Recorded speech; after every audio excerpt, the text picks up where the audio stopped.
Hello, good morning. How are you today? My name is Praise Forward. Welcome to PFThinks, episode 139. This is live from Praise Forward International Studios, Lagos, Nigeria. How are you today? Good morning, sir.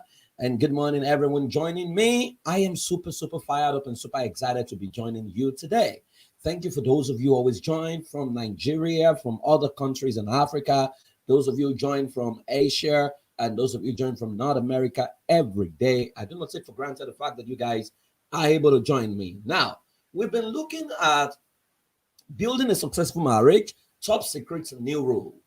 And a lot of you are having aha moment, based on some of the things I am sharing. Now, I know some of the thoughts I'm sharing are groundbreaking and they are a bit controversial, but I'm glad that many of you are feeding me back to share with me how this has been your reality and how this has been transformational for you. The greatest challenge with what I'm sharing is those who are already married. They are seeing the gaps that they could have plugged before getting into marriage. And many of you are asking for ways out and what you can do. Trust me, there's always a way out. I am not an advocate of people leaving their marriages. I always believe that human beings can grow and strategy wins consistently. I have developed strategy for loads of couples over time. And that's why one of the things I usually would recommend is the need for you to actually intentionally work on your user's manual. If you're watching me from YouTube or from Facebook, you will see it scroll. The link is there. If you go to school.iampraisefulware.com/masterclass, slash courses or something like that, you will find creating your user's manual. It's a major solution that you want to embrace and solution you want to create. I mean, I saw a couple yesterday and they created a user's manual. It took them about 2 days to finish it, but one of the best user's manual. And for the first time, the two of them began to appreciate themselves, to realize how similar they are and what has gone wrong in their past that has led to the what looks like the separation over time. And they were sharing with me yesterday, and I was saying to them, but I told you guys that something happened in one of your past that is responsible for who you have become. That a lot of people have been damaged by the people that raised them without knowing. And that has produced a new person that is sabotaging the best interest of their relationships without knowing. Now, today, I'm going to be touching on another critical issue that I've titled Opposites Attract, but Kind Connect. Opposites attract, but kind connect. I'll take a quote by M.J. Abraham.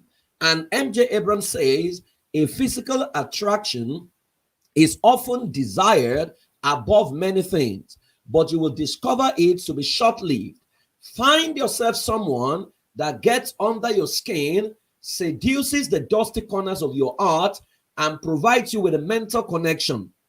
That is when you will know true intimacy. I'll take that again. A physical attraction is often desired above many things, but you will discover it to be short-lived. Find yourself someone that gets under your skin, seduces the dusty corners of your heart, and provides you with a mental connection. That is when you will know true intimacy. That was by M.J. Abraham. Consistently, a lot of people have taught over time opposite attract. As a matter of fact, one of the people I read their books, Tim LaHaye, propagated the spirit control temperament. And I love the fact that he struck a balance in that book on the need for people to develop their capacity and competencies in their weaknesses.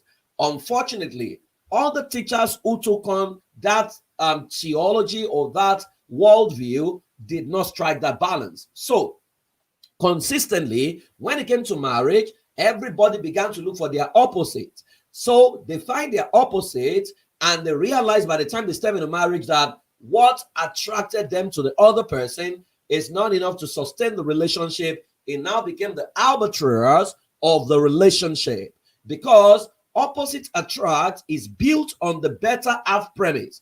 You have had the better half premise. I'm looking for my better half. I do not believe in that concept, and all the research I have done, the cases I have handled, has pointed to the fact that opposites attract or better have concept is not enough to sustain any relationship. As a matter of fact, it has created a major gap where people are struggling, but they have to keep together simply because of what people will say, or they are just hoping that something will get better. Now, opposite attracts is built on the better premise that it is better to marry a spouse who is exactly your opposite so that he or she can complement you in areas every human being actually has a capacity to grow and develop at. So, for example, the opposite attract syndrome says that if you are an extrovert, you should marry an introvert because it's not good to have two introverts in a relationship. But the challenge is the extrovert wants to talk, the introvert wants to keep quiet. The extrovert needs someone who can respond and communicate at his level. The introvert needs someone who will remain quiet. So while the extrovert is talking, the introvert is wondering, can this person just keep quiet? You are disturbing my pace. Now, how do you build a proper relationship when every time you want to talk, you are being judged or you can't fully speak your mind? So you find out that people get into the opposite attract syndrome. They always have to edit what they want to say because the quiet person's interpretation and worldview is totally different. Now, if you say the things you want to say the way you want to say it, the opposite may take it in another way. So you are always trying to work hard on what to say and thinking of what not to say because someone is interpreting it the wrong way. Now, this is a lot of work for many. So I have always told people that, you see, many of the things that they said you should marry the opposite for are things that human being can develop and discover.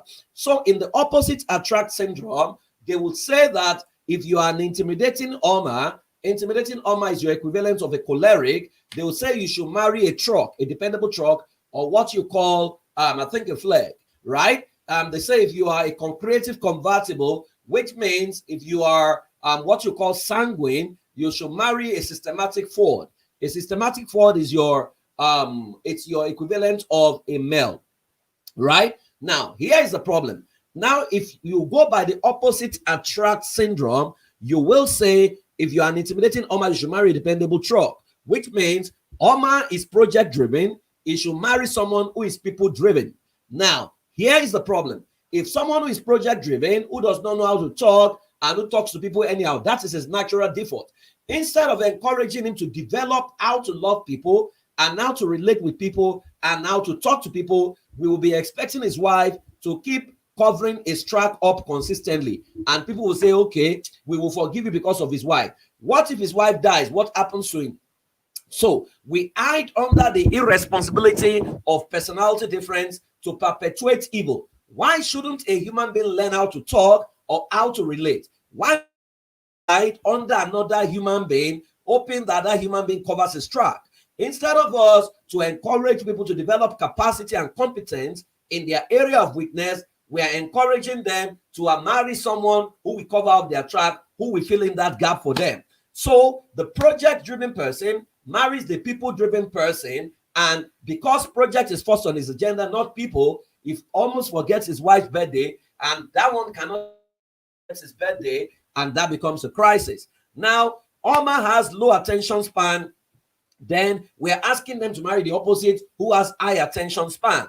Oma is bullish, right? Can bully people. Meanwhile, the opposite doesn't like people who bully, does not have people put all kinds of pressure on them, but that's the person we are saying they should marry, right? Oma has fits of anger. Truck has patience and understanding. So we are asking the angry person to get married to the patient and understanding person. No wonder a lot of people are groaning under the yoke of depression in their relationship. Opposite attract says quick decision person should marry someone who loves to procrastinate. So imagine you are a wife and you love to take spontaneous decision, but you are married to someone who loves to procrastinate and think things through. So you say, oh, I'm sure that I want to do this. Let me think about it. He's been thinking about it for the last 5 years. Your life has been set back by 5 years because the almighty truck has not given you the go-ahead. That will slow you down. Time is going, and that can be very frustrating. We are asking the extroverted to get married to the introverted, even though their choices and preferences differ. Now we are asking the blunt communicator, which is the Oma. Oma can say anything, anyhow, blunt. We are asking them to marry the diplomatic communicator who hates people shout or aggressive people. Now, in the other sense, we're asking the sanguine to marry the melancholy, or what we call the creative convertible, to marry the systematic forward. We're asking the person who loves to scatter the house to marry the person who is highly organized, who cannot stand disorganization, because we are hoping that the organized person will be arranging the house while he will keep scattering it for the rest of his life. We are asking the guy who is expressive, when it comes to emotion, to marry the person who is reserved and very high on reservation. We're asking the person who is an intuitive feeler, who loves to touch and touch when he's talking, to marry the sensory judger, who doesn't like, your hands being on a body or his body. We're asking the person who is spontaneous to marry the highly detailed person, right? So the creative convertible is very spontaneous, but the forward is detailed, wants to be sure. We're asking those guys to get married. We're asking the person who loves people. The creative convertible is a people lover, to marry the forward who loves systems. We're asking the emotional person to marry the logical person. We're asking the compassionate person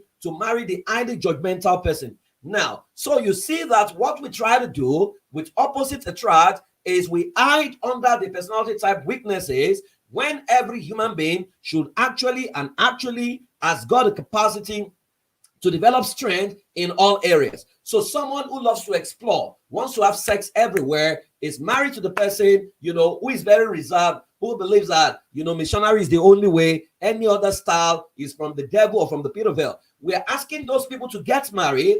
How well can they sustain a marriage? So opposites should attract when it comes to things, but when it comes to human beings, kind should attract. An interesting thing is, I believe Bible even supports it. If you read Genesis 1 and 2, Bible talks about his kind, his kind, his kind. You will find out that in everything that God created, it talks about his kind for kind, right? And when it talks even about the none shall lack their mate, it's talking about kind. But what we are promoting is, let opposites attract. Let the person who loves to spend money marry the person who loves to keep money, so that they can strike a balance. But you will realize that there's going to be a lot of major conflict in that relationship. So here is the problem. Now, in the 4 personalities that has been highlighted over time, the 4 means 4 different things. If you are an intimidating Oma, that is the personality for dogged leadership and project accomplishment. Is there any human being who does not need dogged leadership and project accomplishment? That is why when I run personality analysis and I see a spouse low in leadership, the other person high in leadership, the problem is the person low in leadership will think the other person is riding him or her, not knowing that she's the one or he is the one who has not grown. Every human being needs to grow their competence in dogged leadership and project accomplishment, because you must first be single before you can be married. Even when you are married, you must be single. I have taken a session on singleness. If you miss it, go and understand it.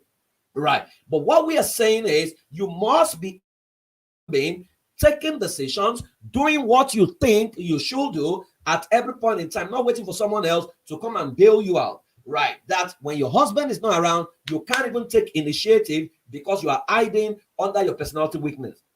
Now, so while intimidating Omar is a personality responsible for dogged leadership and project accomplishment, the creative convertible is the personality responsible for fun, humor, and people connection. Is there any human being who doesn't need people connection? So instead of people to develop capacity to connect and love people, we will tell them, marry someone, who can connect with people. So someone who doesn't like people, marry someone who loves people. So every time he tries to connect with people, she's looking at him and saying, oh, maybe they want to smash my husband. And she's creating crisis, fighting his secretary. That is what has been propagated over time that we need to begin to rethink if we have to build sustainable marriages, so that people who are alike can marry themselves and enjoy themselves. Now we are asking the dependable truck.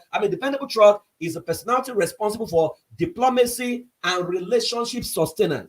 Is there any human being who does not want relationship, who does not love diplomacy? Is there anyone who doesn't want you to think through what you want to say before saying it? right? But we are asking, the person to marry someone, who can be bullish and talk and break people down. Meanwhile, that's not what you like. Systematic forward is the personality responsible for perfectionism, standards, and compliance. From all I have said, every human being needs the four. Every human being needs dogged leadership, intimidating number to develop capacity in there. Every human being needs the creative convertible. You need fun, humor, and people connection. Every human being needs diplomacy and relationship sustenance. And every human being needs perfectionism, standards, and compliance. Which means we all, as a human being, needs the four. You need to develop competence and capacity in the four for you to be a wholesome personality. Not that you hide under, I am not naturally a people person, and you are looking for a spouse who is a people person. Now you attract the person based on the opposite attract syndrome, and the person is going after people, and you are upset that the person is not staying with you, and you are now saying, hey, you are leaving me for people, but the person just naturally loves people. If every wholesome individual needs robust development of all, why wait for someone else to come and fill in the gap? Right? So what happens if that person never shows up? Opposite attracts often prevent people from taking responsibilities for their lives because they have abdicated their responsibility to the better half syndrome or their better half. So here is the problem. In the opposite attract versus kind connect, you have situations where one person wants to talk. If you want to talk in the opposite attracts become you talk too much, you talk too much, you talk too much. But in kind connect, so one is like work, the other is like grace. In kind connection, that is grace. Opposite attracts is a lot of work.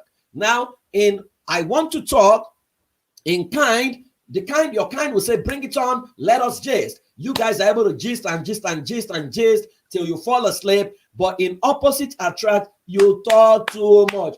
Don't you relax? Don't you rest? That can piss someone off. When it comes to I want to have sex, in opposite attract, you may hear, I am not in the mood. You may hear rules and regulation. Thou shalt not touch my breast. I am not in the mood. Thou shalt not touch my body. Thou shalt not touch this one. Thou shalt not touch this one. I don't like how to kiss. Blah, blah. That is opposite attract.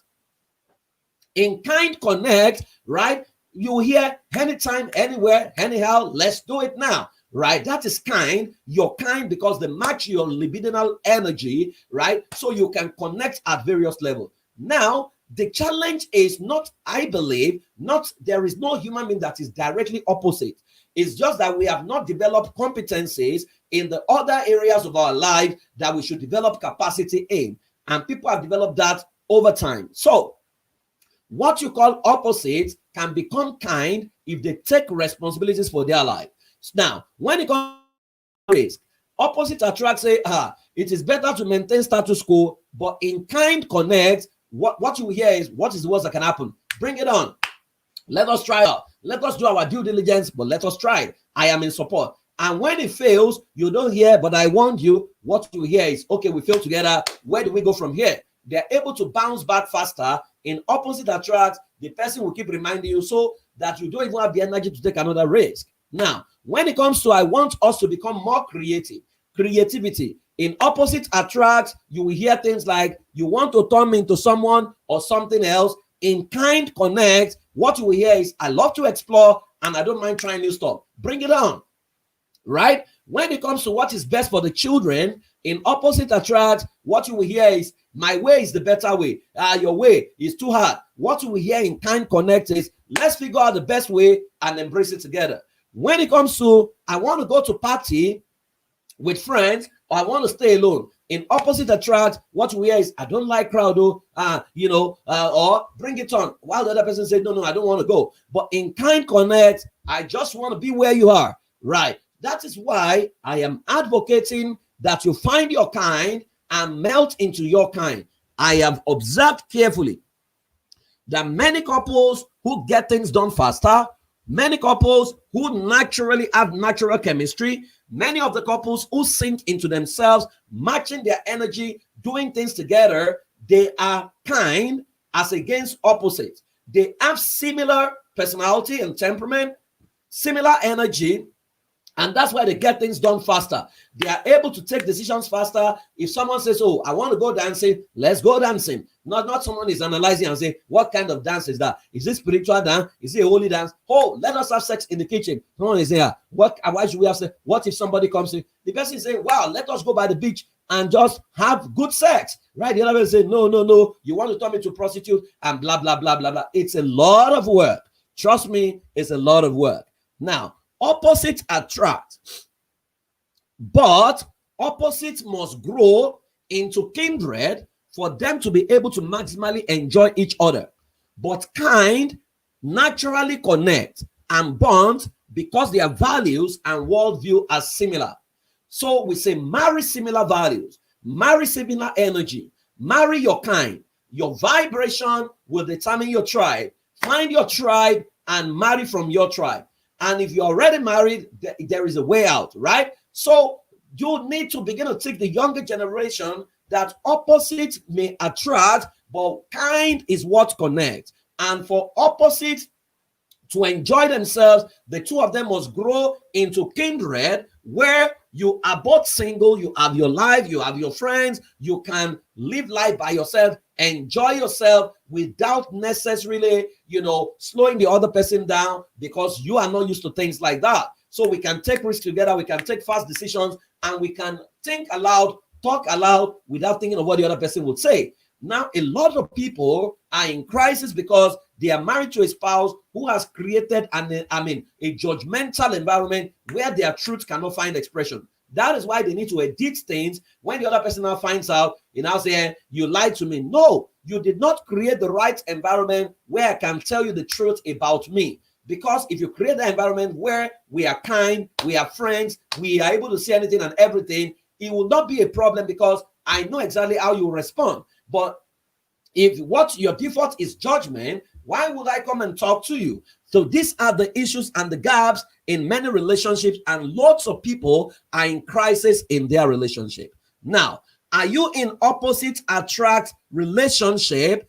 Number one, there are things you can do. One, the first thing you must do today, if you're already married to opposites, is the two of you must create your user's manual immediately and check the gaps. Your user's manual will show the gaps in your relationship, and it will show what you need to take responsibilities for. So you are married to a spouse, you want to have sex everywhere all the time, but you're married to someone who doesn't like sex at all. Everyone has sex depending on how sex was introduced to them. You are able to convince that person that they need to see a therapist so that they can unlock the mental block that has made them to become, for lack of a better word, frigid, because that is affecting the other person. I have counseled people that they only have sex once in 6 months because the other person has convinced himself, told herself a story, lied to herself, enjoy sex. Meanwhile, there's a story in there of something she had not dealt with.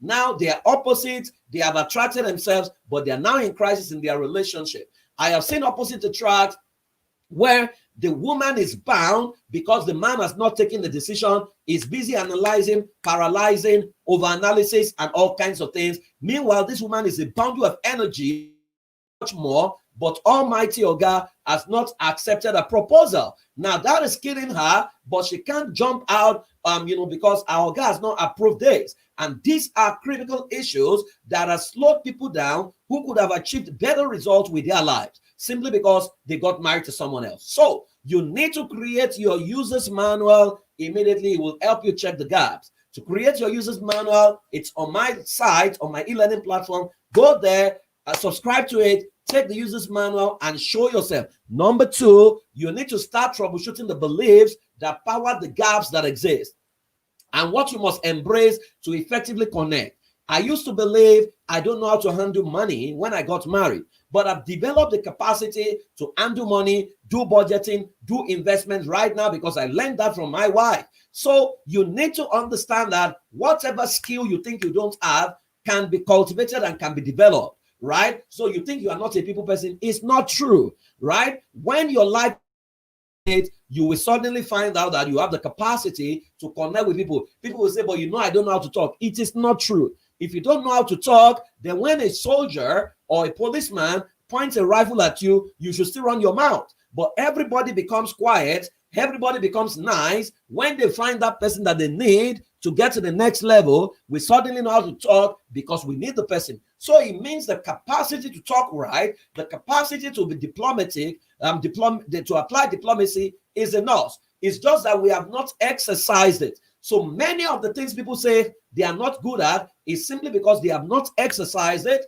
or they've not found someone who can effectively teach them. So once you do your user's manual, start troubleshooting the beliefs that power the gaps and what you must embrace to effectively connect. And number 3, create activities that fosters connection and bonding and enjoy your life together. So when I meet couple who are opposite attracts and one person loves fun, the other person doesn't like fun, the first thing I tell them to do is go and register in a salsa club almost immediately so that you can learn to dance salsa, because someone has been deprived of play. The person has been damaged, by the people that raised them. So I try to unlock the child in them, unlock their creativity again, so that they can find themselves, in a play mode. And when they find themselves in a play mode, it begins to unlock the energy. So you have someone who doesn't like to be touched, simply because something has happened in the past that they can't even remember. So every time the husband tries to make love, there are rules and regulations, or the wife tries to touch them, there are rules: don't touch her, you can't kiss me, I don't like kissing. That can be very frustrating and draining. So you realize that sex becomes an ejaculation exercise, right? Not necessarily because the person enjoyed it, because the person loves to explore, but you don't like your body being explored. Now that person is able to get help and find what is responsible for the stay there and unlock themselves so that they can fully surrender to their spouse and enjoy the best of sex. Create activities that foster connection and bonding and enjoy your life together. Maggie Reyes made a statement, and that's where I'm going to stop today. If you are not connecting on a daily basis with your spouse, you are exchanging a soulmate for a roommate. If you are not connecting on a daily basis with your spouse, you are exchanging a soulmate for a roommate. Opposites attract, but kind connect. Let us begin to find our kind and bond with our kind and blend with our kind, because once you blend with your kind, life becomes easier. You are able to see things the same way, similar way. You are able to take decisions faster. You are able to enjoy your life when you make mistakes. You are able to bounce back, forgive yourself, move on, because your energy syncs with each other. You are thinking, overthinking. What do I say? How do I say this? What is it thinking? What am I thinking? That energy is draining. So if you're already married to opposites, follow the prescription and become a kindred so that you will begin to see things the same way and enjoy the best of your life. Life is so short. Why do we need to create crisis for ourselves in the name of this is my personality, that's your personality? We all have the capacity to develop competencies in the 4 areas. Take responsibilities for your life, become the best version of yourself, and enjoy the best of your marriage and your relationship. Opposite attract has destroyed a lot of relationships. Kind must begin to bond. Kind must begin to blend. Kind must begin to, find themselves in a relationship and enjoy the best of their relationship. The people who don't love sex can marry themselves so that they can have sex once in a year. The people who love sex should marry themselves so that they can have sex everywhere and every time. The people who love risk should marry themselves so that they can take calculated risks. The people who don't love risk should marry themselves so that they can enjoy the beauty of themselves. That is how life rolls, and that is how that is the new rule in relationship that will slow down domestic violence and accelerate romance, accelerate effective marital bliss, and help people enjoy themselves. I hope this has helped you today. Listen to it over and over again, and you will see that you'll begin to find the missing link in your relationship, and you will now begin to learn how to make your relationship work. So you can go to school.iampraisforward.com/course/create your user's manual to find the link and download the user's manual, and totally transform your reality. Thank you so much for joining me. I'll see you tomorrow at 3 a.m. Keep loving, keep living. Remember, we are on we are taking a series on how to build an effective marriage, the new roles of marriage that we need to pay attention to. I celebrate you. Have a fantastic day. Bye-bye.